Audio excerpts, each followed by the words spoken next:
Right now on Full Custom Garage, Master Metalman Ian Roussel continues the transformation of a 1955 Oldsmobile. I gotta finish this thing. It's looking good, but we're not out of the woods yet. And Ian's client has his doubts. I'm really anxious. He's got some good ideas, but I know that you just keep throwing dollars at these things.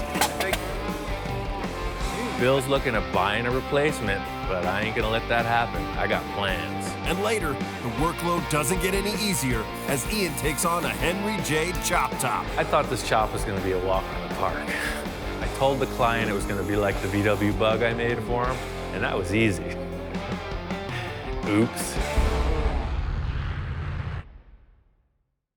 I don't know what I signed up for with this project. I thought I was just pulling it out of the ditch to ship it down the road. I'm in deep. I ended up chopping the roof 3 inches, and I sunk the windshield into the cowl, so I needed to make a tray to support it. I tilted the rear glass forward and sunk the edges into the body. I needed to make that happen, but then I decided it'd be even better if I made it a 2-door.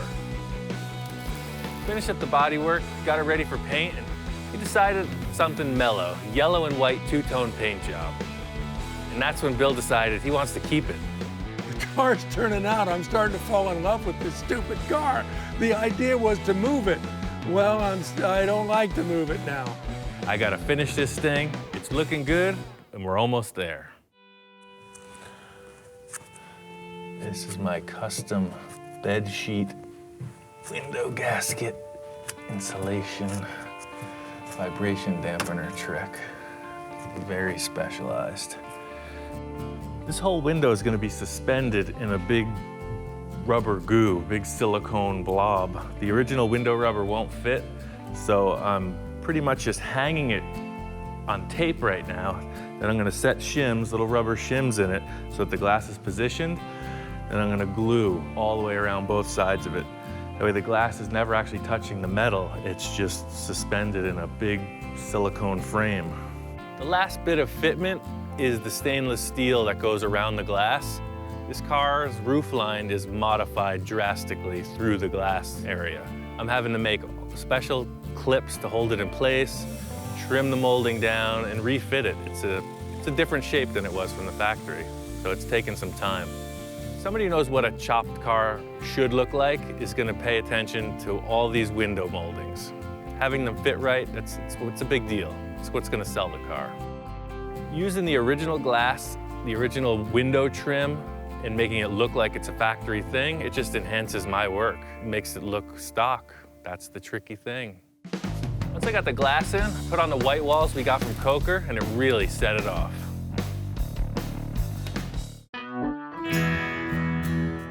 This car just needs something to put it over the top. I called my friend Scratch in. He's the best pinstriper I know. I think he's just gonna finish this car to perfection. You know what? When I first saw the Oldsmobile, I'm walking up the hill to the shop, and the Oldsmobile's sitting there in the middle of the shop space, and it just kind of brings me back. It's very nostalgic for me. I like that they hadn't changed the grill or anything just yet, and then they chopped the roof, so it already it has that look of it's kind of fast, but it's elegant. Don't mess with me.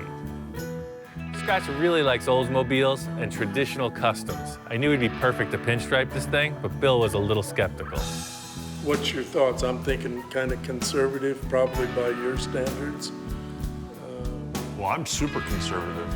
I know that's hard to believe. It is. It's actually really hard to believe, but it's this guy over here. He's the wild man. Ian introduced me to Bill, and we're gonna do just a mild striping job on it today, and he's gonna let me loose on it. So I'm gonna tell him kind of what I want to do and see what his idea is, but hopefully he'll just give me the okay to do whatever I want, because it always turns out way better if I can just do what I want. Let the artist be the artist, let the customer like it. I figure we just do a piece here, a really nice piece, and then just a couple of small pieces on top of the headlights, the tail lights, and then in the trunk. Scratch just explained what he had in mind, and Bill was totally on board. I tried pinstriping a couple times, and I know it's not for me. takes a real steady hand. You gotta be thinking 10 steps ahead of what you're doing. And I think it's best to just leave it to the pros. It's one of my favorite cars, and I always enjoy striping an Oldsmobile or helping somebody with their Oldsmobile. The pinstriping is like the final touches, you know? Your gal might put on jewelry or a fancy necklace. The pinstriping is just the last bit. No, a lot of people don't know this, but pinstriping actually was an art form that was made up to cover up bad bodywork. So striping is always in the same places: in the front of the hood, in the middle of the deck lid. And that's where the emblems and stuff had been shaved off. And then over the headlights and over the taillights, because that's where they would French the headlights or French the taillights. But later on, custom bodywork was taking so long. People would have their cars at their shops for so long that they're like, let's just get a stock car, lower it, and do a panel paint job on it.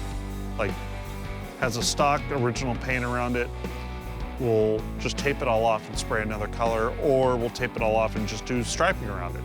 And that's basically what we're doing. What I want to do is I always start off with a teardrop in the middle, but I want to incorporate a rocket or a rocket theme or simulate a rocket because it is a rocket car, an Oldsmobile rocket. So when we're done, you're going to stand back and go, oh, look, there's kind of a little bit of rocket there. Here's the fins. I always start in the middle and then build my way out. That's been my rule of thumb since I first started striping. I always start in the middle and build my way out. And I'll take a step back and look at the car to see if that's enough striping or if it's too much or it needs more, another color, and then sometimes the customer will chime in. I really like the pinstriping. It's subtle, but it came out great. I am pretty proud of this job. When I got done with the striping today, I really like it. You just step back and look at it and everything has a really nice feel to it and it accents the proper pieces. You know, I had it wrap around the bezels, the taillight and headlight bezels, and then the front piece is really nice and elegant, and the back piece is not too much. It's just subtle. It's just a small piece in the middle, and I think it looks good. Scratch's work was perfect. It was a no-brainer. Bill was stoked, but we're not out of the woods yet. The paint on this car looks great. All the little details are attended to, but it don't go nowhere. The engine has yet to run. Bill's saying it'll go. We just gotta see it. All right, just give it a kick and I'll do the throttle.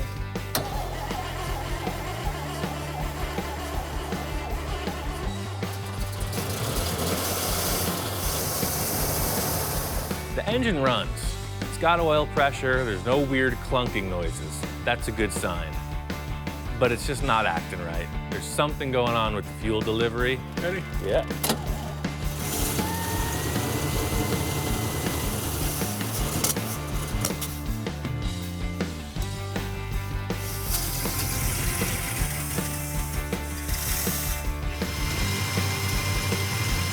She's coming apart, sir. I think it's a vacuum leak.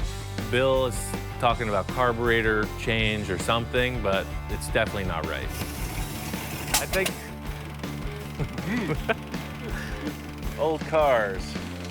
I think I gotta take this down to my shop. Working out here at Bill's barn can only go so far. I gotta take this thing back to the lab, put the secret sauce in it, and make it go. The car is coming together with every little detail. I'm really anxious. He's got some good ideas, but I know that you just keep throwing dollars at these things, and I've done enough, and it's a money pit. All right, so mechanical stuff. Here we go. I got the radiator out. Bill's gonna get that thing boiled. There's a bunch of mud in there. Once I got this thing back to my shop, as usual, my intuition was 100% correct. Vacuum leak, big time. Somebody messed around with this carburetor. It's a mismatched base plate, so I'm gonna have to build some kind of an adapter. This is completely wrong. This was for a different carburetor or something, because there's no point in which this surface meets this surface all the way around. This little dips around the screws, that's your vacuum seal right there. And nowhere on this adapter do those two line up.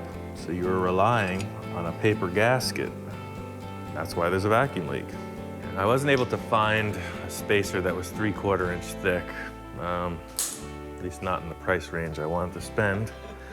So I went up to Bill's, he wasn't around. I snuck into his backyard and found this piece of 3/8 plate. So 3/8 times 2 is 3/4, that's 6/8.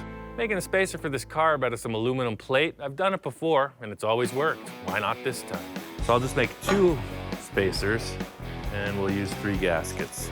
1 on the manifold, 1 between the spacers, and 1 on the carb. This idea of making a carburetor adapter is a simple, cut it out, finish it, and assemble it. It's not rocket science, I can pull this off.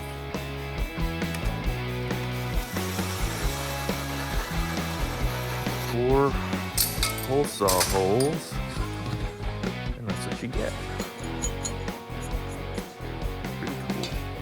The whole deal with what I do is one of a kind. Nobody else has got this. Even though it's a simple carburetor spacer, that's the cool factor. So another issue that came up, you don't really consider it when you're just dealing with cars, but this was a 4-door. So we get the whole thing together and get ready to get in the back seat. It's a fixed back seat. Every 2-door either has a split bench or a full folding bench. So this isn't going to be okay, because otherwise it's a 2-seater. You can't get in the back. You always run into walls on a project like this. 2-door to 4-door conversion's pretty straightforward. The last thing you're thinking about is whether the seat's going to fold forward. Bill's looking at buying a replacement, but I ain't going to let that happen. I got plans. I'm going to pull this seat out and see if we can't make this one pivot. So hopefully I can make this bench just fold forward.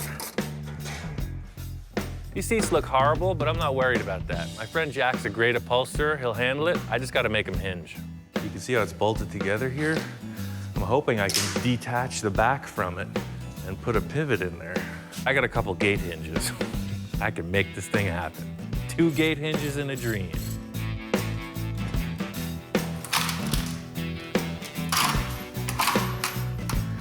Money.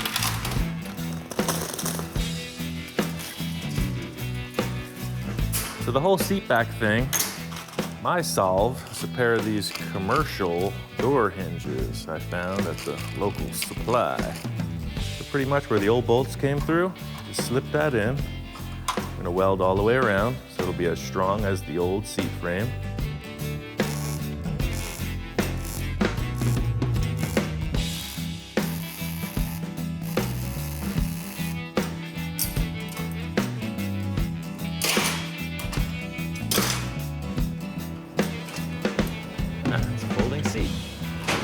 Easy. Yeah, you won't need to fold it more than that to get into the back.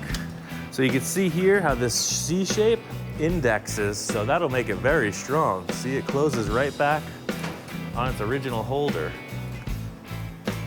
And I'm thinking if we take the old retaining nut and put it in here, it'll thread in and out and it'll adjust the pitch of the seat back. All right. A lot of parts in a car. Even though we had a big pile to start with, we're still missing door panels, fasteners, all kinds of trim stuff. I made a bunch of interior panels out of masonite. I'm gonna follow that through with the kick panels, bring them to the upholsterer. The interior panels, this used to be the inside of the door, but now nothing that used to fit the door will fit here. I'm gonna take some 1/4 inch masonite and just make up a blank shape that'll represent a door panel or an interior panel at this point.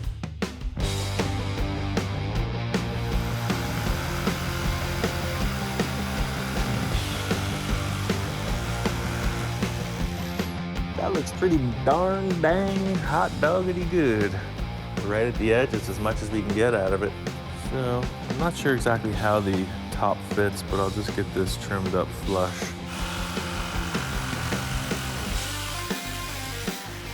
This metal trim used to be the inside of the rear door. So I'm hoping that I can use this because it looks cool, it'll be paintable. I'm hoping that I can just trim this back and use it to retain the door panel. And it's kind of close to what we need.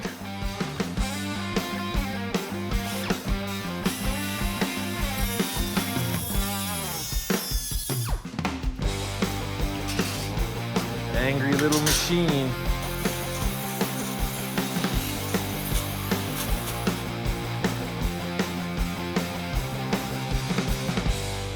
Bill stopped by. I showed him the whole deal with the carburetor. He's stoked. There was a vacuum leak. There was a vacuum leak. I figured it out. So you put two to give you the... And I got the gasket, and voila. One of the nicest things about Ian, he always goes to my scrap pile to look for stuff, and that's pretty cool. I notched them in there.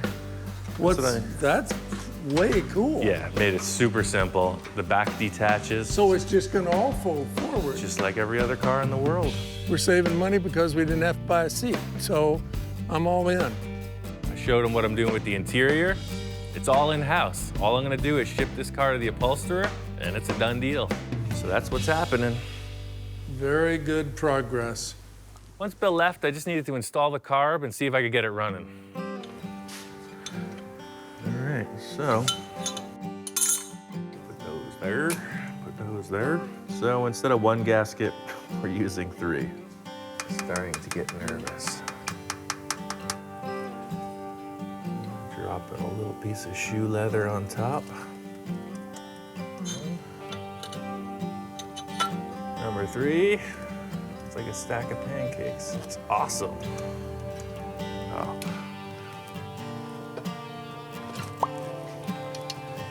Voila.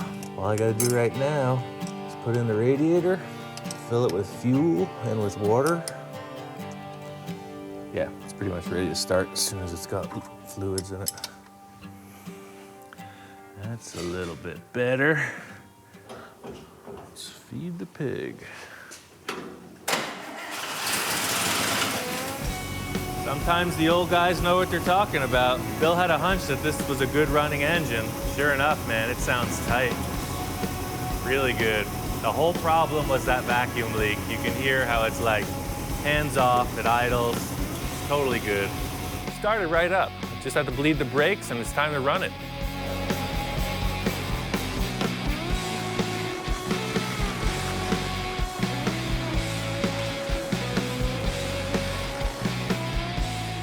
Car drives good. I'm stoked. The steering's tight. The brakes work great. I like it just like it is. Bill was right. The thing runs great. Cruise is nice. Everything seems like it's legit. I just got to get the seats off to upholstery and this thing's wrapped. I just came down here to the valley, my old stomping grounds. Came to see Jack, the upholsterer. He's done a bunch of work for me in the past, and these Oldsmobile seats should be a no-brainer. I've been friends with Jack for over a decade. I found out about him word of mouth. He's the old school dude. He's been there, he's done it. He's worked for Barris, a lot of the SoCal custom shops that were around in the 50s and 60s. It's really a no-brainer. All the upholstery goes to Jack because he's the man. I worked for Barris for 5 years in North Hollywood over here, and we were always doing something creative, you know. 'Cause he comes up with some wild stuff. He's a lot like Ian, you know. So I was thinking like just gray, maybe some stitched things, make it look kind of like that. Like these? Yeah. All the way across. You know, it's like a 1955 styled car. Sure. Nothing fancy, it's chop top, but nothing too crazy, so I just want to keep it mellow. I'll tell you what, you spent a lot more time around cars of this era than me, so I think I'm gonna leave it up to you. Well, that's because I'm old. Yeah, that's what I'm I'm saying. an old guy. You were there. I totally trust Jack on his design. He's been around since this car was built. I mean, he knows what's up. Back then, the cars had character. You know, you could see a car go, you'd know what it was immediately. Today, they look like jelly beans. They're all round, and they're just different colors. They don't have the personality like the cars in the 50s and 60s had. Not even close. All right, well, I'm gonna leave it up to you. Give me a call whenever you're ready, and I'll have the boss sign you a check. All right. How's that sound? Just tell me what you want. I'm on the last leg of finish work with Bill's Oldsmobile. After seeing this car come complete, chop top, the whole deal, it got me spiced up to start another one. The big fabrication tricks, they're the starting block of any custom project. The Oldsmobile's really tedious at this point. My favorite part's the beginning, so I'm starting on another one. I built a VW Bug for some clients up in Canada. They brought me down a Henry J. Pretty cool car. They want me to chop the top and do a bunch of other work to it. Everybody calls this car a Henry J. The VIN tag says Kaiser Fraser Corp. Apparently that's the manufacturer. I've also heard people refer to this car as a Sears Allstate because it doesn't have a trunk. I guess these were sold through the Sears catalog as an Allstate. So I don't know what it is. I'm just gonna chop the top. Mark gave me a wish list on what he wanted to do to the car, and he's not in a rush. So that gave me some time to really figure out how I wanted to chop it and go forward with the build. The thing that thrilled me about the car was it looks like a cartoon. I mean, it's got all these wild lines on it already, so there's really not much left to customize. The first step is to just take everything I'm not gonna be working on off.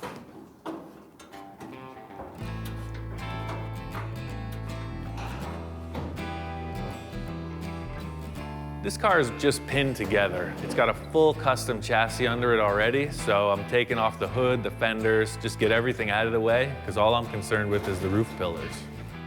I love the way this car disassembles. Everything unbolts. It really just unbolts to this bare body shell. It makes it way easier to work on. The whole concept here is just try to simplify it. The less cutting, the mo better.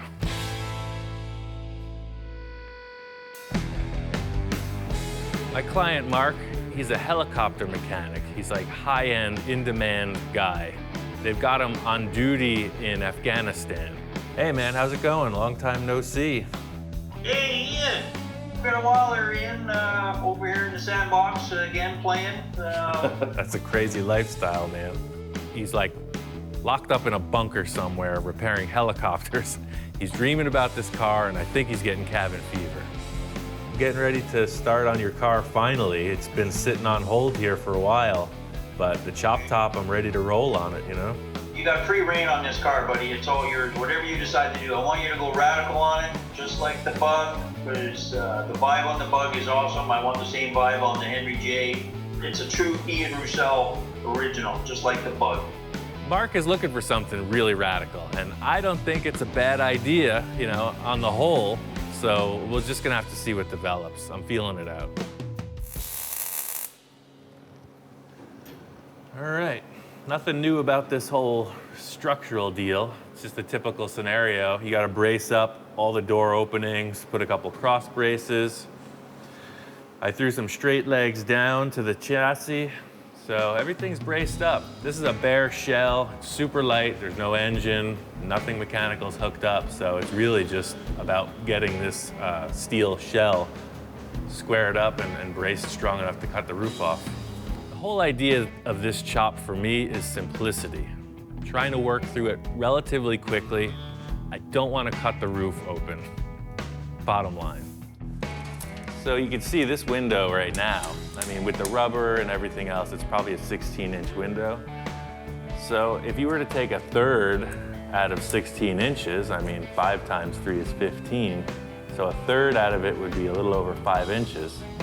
So you could see a 4-inch chop. You know, there's a 2/3, 1/3 ratio thing going on. 3 inches is still pretty mellow. Either way, I'm making a bunch of marks on this thing every inch. I'm gonna cut it 2 inches, and then I got these marks. I may even go to 4. I might even go to 5 inches.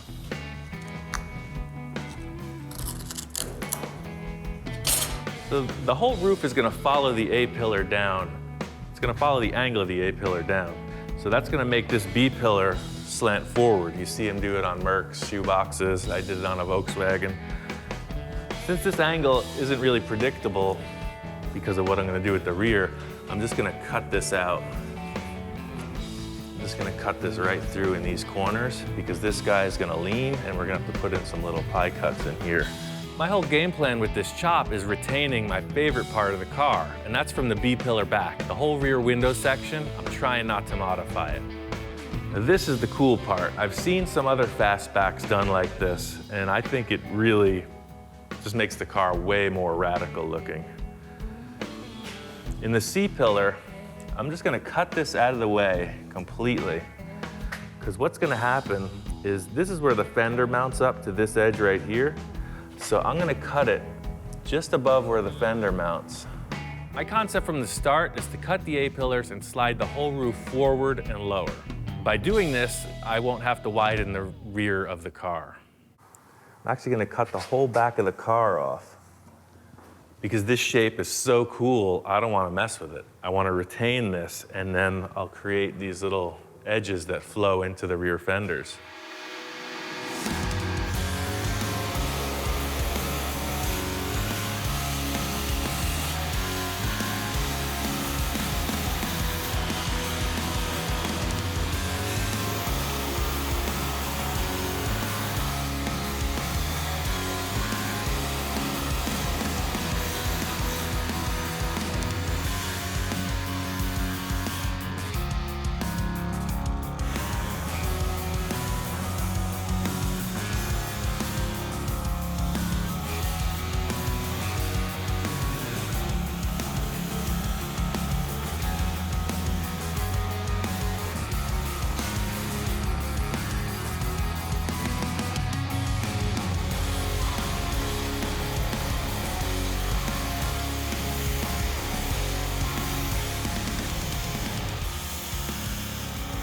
Yeah, so the whole rear of the car is disconnected.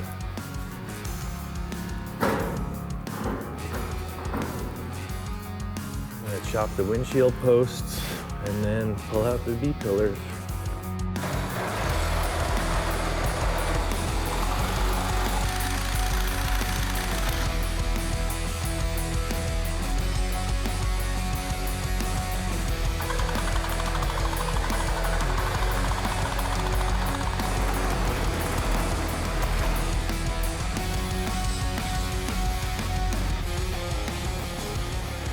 All right, just put in a couple temporary braces, that way I can cut this B-pillar, snap this off, and the roof should drop down.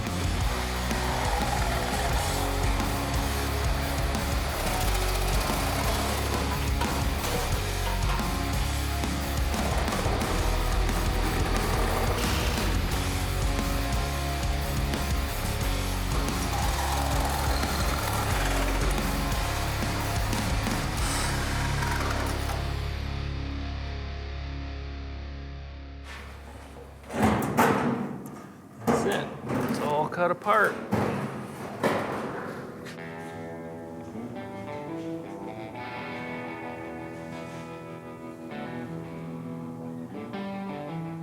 I almost feel like the rear's got to come down a bit. It's too much. To go from 3-inch in the windshield pillars to 0 on the back, it looks a little too humpback to me.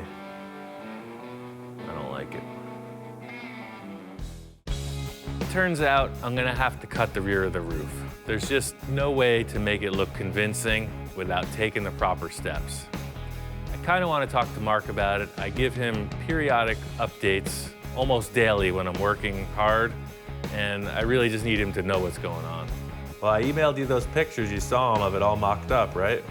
I did. It's looking good, man. I'm trying to talk back and forth with Mark, get a little direction maybe, but he's just up in the air. He wants to see me do my thing, so no matter what I discuss with him, it's always, do your thing, Ian.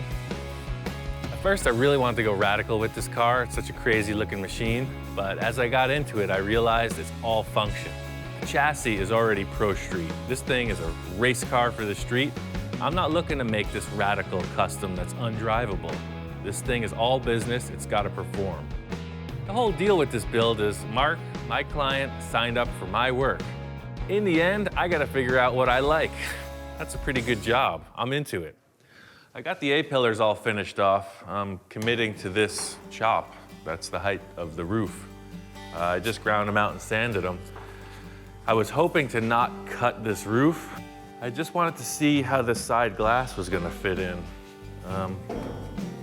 The roof is actually tapered towards the rear, so what happens is the glass obviously can't flex. If I put a straight board here, you'll see it hits the front, but the back is out. The glass isn't going to be able to fit properly. It's going to cause this rubber trim to pop back out. I wasn't looking forward to cutting this roof and making it wider, but I think I'm gonna have to. I started looking at it and I found that this drip rail was actually tapered.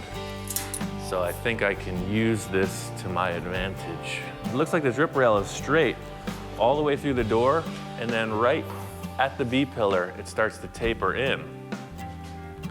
So if I was to attach the B-pillar, trim it, and pull the rear of the roof out, it'll go straight right back through. It'd be easier to cut the drip rail off, but by leaving that, people are gonna think it's a stock part, and then they're gonna start wondering. So that's what I gotta do, cut the whole roof, lengthwise, back to front. I thought this chop was gonna be a walk in the park. I told the client it was gonna be like the VW Bug I made for him, and that was easy. Oops. I just wanna pin these B-pillars in place first before I do any cutting. That way, nothing shifts from the door opening forward. So the angle cuts look pretty good. I can definitely commit to that. The only issue being now I just have to shorten the pillar. So this guy comes out fairly evenly. This guy matches up pretty good down here. It's not a really radical change in the shape of the window, which makes this fit up pretty simple. But still gotta shorten it.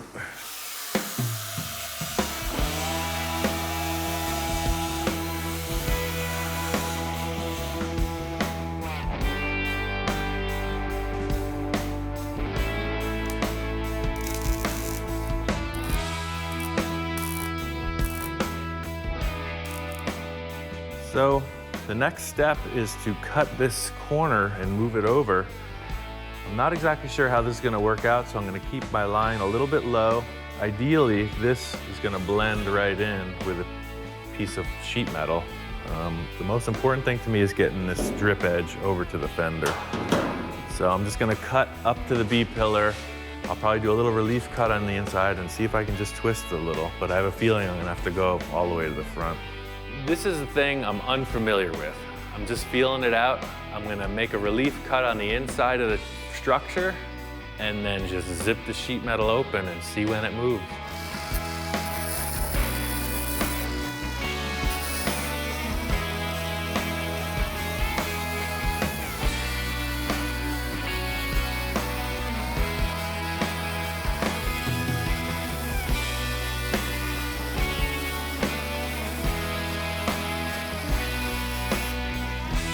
This is really delicate because in pulling this panel out, it could buckle the drip rail, and I'm really trying to make it look right.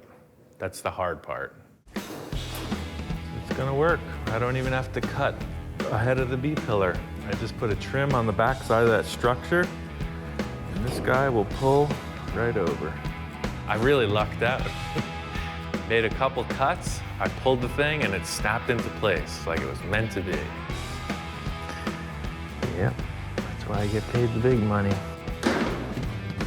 Pretty cool. The thing is, it looks easy because I just cut it, but I've cut a lot of cars. I know how these panels flex, and that's why I made this decision.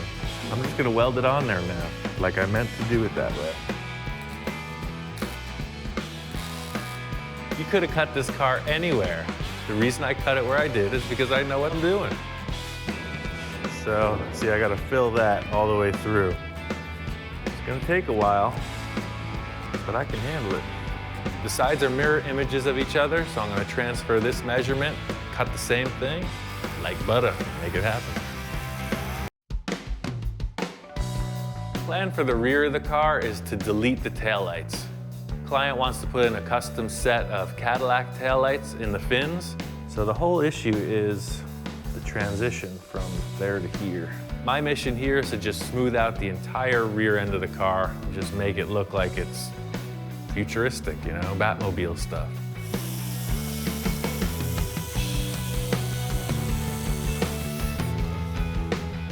Deleting these taillights is really a major style change in the whole back of the car. It was Mark's idea for these new taillights, and I think it's a cool choice. The biggest repair panel in this whole project is around where the old taillights used to go. There's not a huge dimensional change between the roof and the fenders, but cutting out this taillight is a big hole.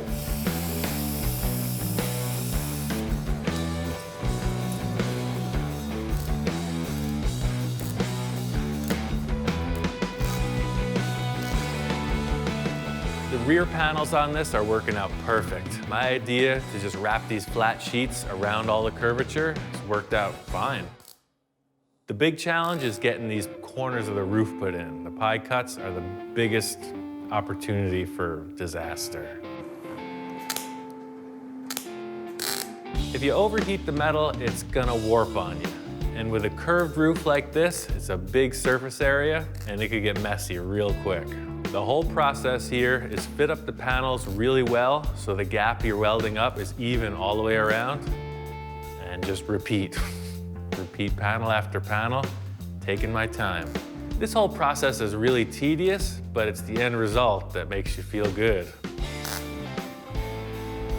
All right, well, that's pretty much the story.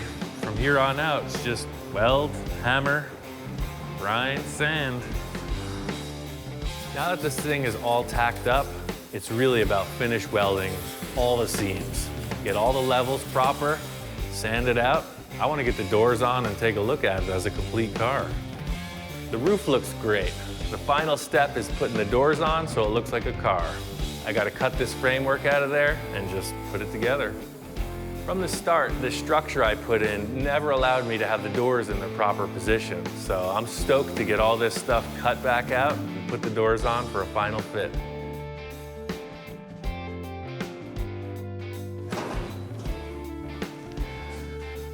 That's the look. I've chopped a lot of cars, and this rear portion has been probably the most challenging out of all the chops I've done. It's such a big, graceful, sloping back end. There's a lot of welding. I pulled it off. I'm stoked. This car is way cool. I'm really happy we cut it as much as we did. I went back and forth with Mark a few times, but in the end, I think we nailed it. This is a great looking car. I sent Mark the photos of it, and he was stoked. Good call, Ian.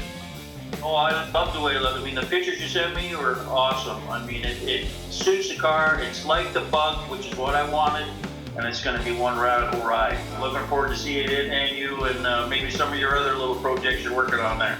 Always got something. That's right. Cool, man. Take it easy. I'll talk to you soon. You too, bud. Right on. The Henry J is looking good. This part of the project is a success. I got to get back on the olds. The seats are ready. I'm sure they look good. Just going to talk to Jack and wrap this thing up. Sweet. So you did the little deluxe version too. Yeah, well, this is like the... That's cool. Yeah, let me grab these out of here. I'll grab them outside and set them up. Get a look. Jack knows this car inside and out. He's been around it. He did the seats, the rear panel, the front kick panels, all the door panels, the little trim pieces, etc. He used the same material. It was his design. It looks great. Take us to the drive-in movie theater, Jeeves. Well, I'll tell you what, it's better than I expected. Okay, Thank you. Thank you. Every time, it's freaking great. That's why I keep coming back. Just gonna bolt these seats in, finish up the carpet, give it to Bill.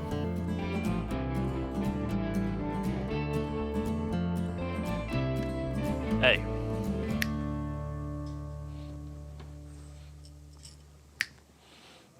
Come on. You're not the center of attention. This is my show.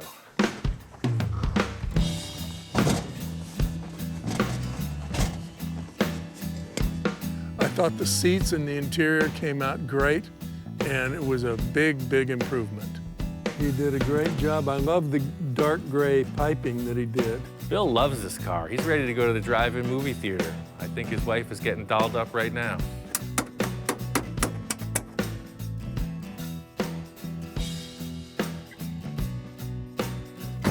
Pretty classy, huh? Very classy.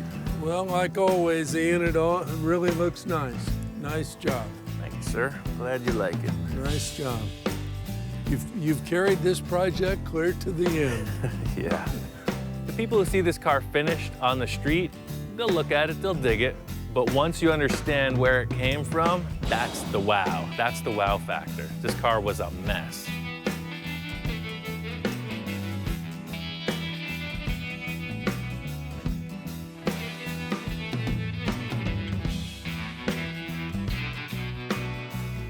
You know, with Ian, every time I get him on board, none of these projects are simple.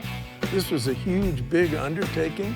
This thing was really rough, and he did a marvelous job on it. Just take a look at it. He really walked the last mile on it. He did the paint work, the body work. He did it all. At the end of the day, 2 more projects down, 2 happy customers. That's just how I roll.